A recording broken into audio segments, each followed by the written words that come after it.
Welcome to the Salmon Runs YouTube. Enjoy the video.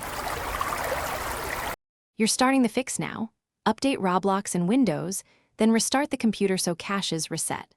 Once done, power cycle your router and modem, unplug for 30 seconds, then plug back in and test wired versus wireless.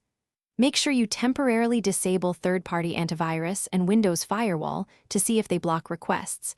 Add Roblox and the browser or client to allowed apps. These steps clear common permission and network state issues that cause Httpsendrequest failed errors. Now dive deeper. Open an elevated command prompt and run ipconfig/flushtons, then ipconfig/release and ipconfig/renew to refresh addresses. Next, run netwinsock reset and reboot to clear socket-level corruption that causes Httpsendrequest failures. Test with any VPN off, then on if needed, to isolate ISP routing issues. Some providers throttle or block ports. Also verify MTU settings if you use custom networking equipment, because mismatched MTU can drop packets mid-request.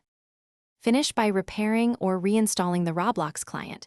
Use settings apps to repair, or uninstall then reinstall to ensure a clean network stack integration. Make sure Windows host file and proxy settings aren't redirecting traffic. Disable proxies and remove unusual host entries. If problems remain, collect Roblox and system logs, then try a separate network or mobile hotspot to confirm whether your ISP or router is at fault. Troubleshooting tip: if the error persists on multiple networks, gather logs. Thanks for watching. Consider subscribing if we helped you.